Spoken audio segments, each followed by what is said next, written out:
Hello to you, welcome to Goal Predictions in partnership with Paramatch. My name's Jans, I am your host, and sometimes you don't really take in the moment when you're in it, but we are going to fully take in the fact that we are about to witness some incredible semi-final matchups here at the 2022 World Cup. Alongside me to do so is my co-host, she knows ball, Jessica Black. Jessica, how are you? I'm good, enjoying the football, enjoying all the chaos and confusion and the celebrations. I'm loving it, so yeah, thanks. It's incredible out here on the ground. And alongside her, the international man of mystery from around the way. It's DSK. Hello. You're a happy man. I'm a happy man. I'm in Doha as well, you know, and the French are still in Doha as well. So hey, all good. Yeah, it's good. I'm glad. I'm very glad. Hey, just know, my people, we are getting into it. Primetime matchups that we are taking in their entirety. Predictions is presented by Paramatch. This FIFA World Cup, play like a champion with Paramatch,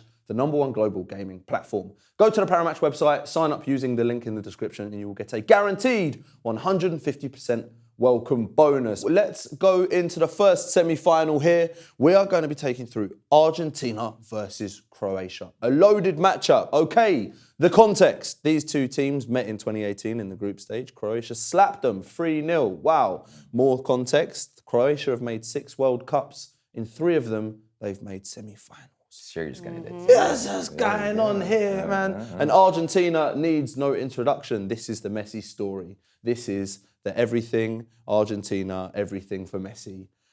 Who's going to come out on top? Well, let's just look at the lay of land. How do we feel about this matchup? Croatia, you were at the Brazil-Croatia game. Oh my gosh. You got to see that. They've done it back-to-back.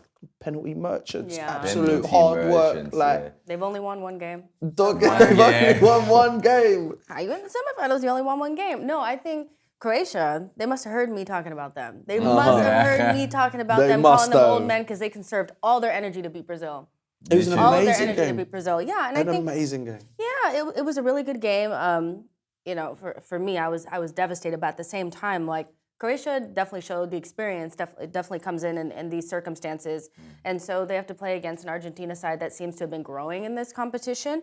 Both have really good records when it comes into these like later stages. So yeah, it's a tough one to call, but somebody that I've been super impressed with. Needs no introduction. Like we all know he's amazing as Modric. We talk about Ronaldo, we talk about Messi, we talk about Mbappe. This guy is still going, still ticking along, running around with his headband on, just like I've been doing this for like how many years. He's very like I've watched him twice in person so far, and like he's outstanding. He is. Yeah, he he's the is. difference. He really is. Just Argentina, like being in the semis right now, it feels nice because I remember at a moment Argentina wasn't like in semifinals, like they were struggling a bit, and we were asking, well, is Messi good enough in the national team? Is Messi got enough backing? All these questions. All these Messi questions. retires because it's getting too much. Like the context, all the lead up to this semi-final. Every time. Yeah, it's incredible. And now to see that they're here finally, they must not miss the step at all, and they go all the way to the final, hopefully. Yeah, absolutely. So my standout, Croatia, is a 27-year-old man who stands at about 6'2", and his name is Livakovic. The one and only. The one and only. This man's been on fire. If you want to know why Croatia are here, it's because this man is just unbelievable. He made 11 saves in the quarterfinal against Brazil. It's mad. And every single time they go penalties, it's like, yeah, don't worry, the big dog's in goal. It's been impressive to watch. Yeah, definitely been impressive. Somebody that I didn't really know about until this competition. This is Dinamo Zagreb, my boy. Yeah, I mean, he's been kind of the standout for them in terms of keeping them in matches against really, I mean, Brazil has some of the best attacking players who's able to keep them out. Do. Yeah, and so he's been super impressive. But on the other end, you have Emiliano Martinez. Wow, it's a big old, do you know what I mean? This is He might be one of the best penalty like goalkeepers I've ever seen because it's all up here. Yep. It's all up here, and he gets into your head, and he he does this thing, and I mean. You don't see players like this very often. They want you to be diplomatic and nice and stuff. He ain't nice. We're at that time now where we have to talk about Lionel Messi and what this means now. Okay, so Lionel Messi is in the semi-final of the 2022 World Cup. Oh boy. So win this against a dogged Croatia side. and get yourself to the final. It seems pretty easy, no? The talk is gonna stop finally. The GOAT talk is gonna stop. Messi, we did it now. Honestly, I feel happy for him. I feel happy for him because the whole world, not even just Argentina, the whole world, the whole world wants him to do well and put pressure on him to do well. And how many he'll go man of the match already, man? And the thing is that he just delivers. Objectively has been performing this World Cup. He's been fantastic. Yeah, it's not like, you know, the team's Like been he's done carrying nothing him. or Yeah, like Ronaldo. Yeah, oh my God. You know, he doesn't really, you know. But no, Messi has definitely stepped up. Everybody's kind of, like you said, behind him. The streets are behind him. Everybody wants it to happen. That's what it is. Yeah, the streets. He has the streets. And I'm looking forward to seeing how that turns out. But this might be it for him. This might be it. Greatness all across the pitch. This is what I'm telling you right now. I'm going to need some predictions, my people. David, I'm going to come to you first, my friend. Predictions. To get through to the World Cup final. A nice 1-0. A nice 1-0. Under 90 minutes, okay? From Argentina. A 1-0. Allez, let's say who's going to score it? Di Maria. No, I'm kidding. Messi, of course. Okay. 1-0. Wow. I'm gonna go. I think it might go all the way to penalties. Wow, I think again. this is what Croatia are gonna play for. This is what they're all about. They're like, we're gonna take you all the way to the end. But I do think that their journey will stop there, and Argentina will come through on penalties. Yeah. Hopefully, yeah. Okay, I'm going to give you 2-1 Argentina. Open. Sorry to Croatia. Open. But I'm going to go 2-1 Argentina. It was pretty much what they had against the Netherlands until Wout Weghorst decided to make a cameo. Go on the boy.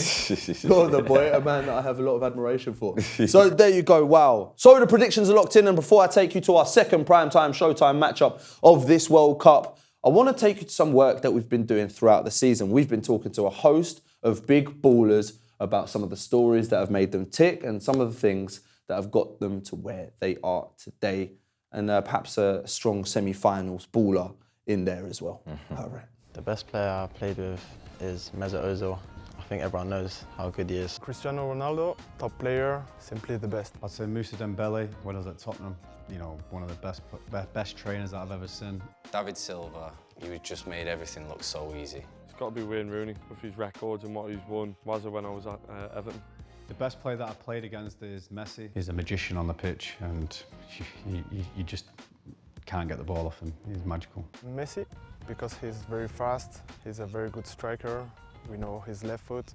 I'd have to say Messi, being a fan of him and watching his movement, watching what he did with the ball it was incredible, really. Got to be Cristiano Ronaldo. Luckily enough, I've kept 2 clean sheets against him. He hasn't scored against me. My best goal was in the World Cup when I scored against Uruguay. I'd say obviously the one against Croatia in the World Cup semi-final. To play in a World Cup was special, but to score in a semi-final was even more special. Our best music album is Drake. It's called Views. I love different music. I like R&B, I like Caribbean music.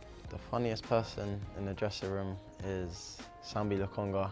Bruno Fernandes. He's funny, he's always happy. Yeah, he enjoys with his partners. Callum Wilson, you know, so when you're walking in training in the morning, you just want it to be nice and quiet, but he's coming in full of Red Bull every single morning. He's always laughing and joking, playing pranks. He's the one who keeps the spirit high in the team.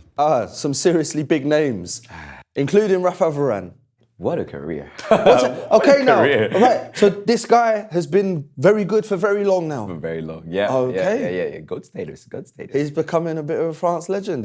He's getting up there. He's definitely a France legend. Like, he could stop now, and like he's definitely in the history books for sure. I was a little bit disappointed that he couldn't think of a favorite album. Hey. You can't think of anything. Like this one, at least, come on. At least we found something he's not good at. He doesn't know how to pick music. You know, I don't want to listen to his Spotify. Don't give him the aux cord, okay? That's all right. That's all right. That's all right. Another loaded game with history, with context, and with France advancing against England in the quarterfinal. And Morocco with a historic win against Portugal. Wow. Yeah. That is the lay of the land. There's a lot to talk about here. David, I'm going to come to you, my friend. I want to start with Morocco, you know. I'm sure you do. Wow, man. Africa. That's what I've been wanting ever since I put a step in Doha. And I'm happy I got it, man. Literally, Morocco in the semis. I believe in them against Spain. I believe in them against flipping the Portugal. Yeah. But I might not believe in them against France. It's my boys, you know, I have to back the boys. This guy. Who was not standing up and applauding, that Morocco performance against Portugal. I mean, I didn't know if they could withstand that pressure for the 30 minutes. At one point, I was like, it looks like it might be maybe too much. It was going to be a long 60. Yeah, it was going to be a long 30 minutes. But they did it. They did it. And you could just see like they're all together. It's the team atmosphere. They're all working together. They have some standout players. Hakimi's doing his job. Ziyech is doing his job, the defense, Amrabat. I mean, they have enough quality and talent, but then they also have like the camaraderie and all that kind of stuff, and their coaches about it. If they could replicate the performances that they've had so far, I don't know why they can't hold France for as long as possible, It will be interesting. France let England play. France very much let England play, but now you guys are going to be the ones playing. Yeah, that's the thing. It's like, we let England play. We have got on our hands, ladies and gentlemen, Kylian Mbappe, the best player in the world, running around with waves in a skin fade, versus Ashraf Hakimi. PSG teammates, both incredible athletes, two of the best players at this tournament, matching up on that flank. We're talking frenemies. Frenemies! We're talking frenemies. Wow, I wonder if they whack each other.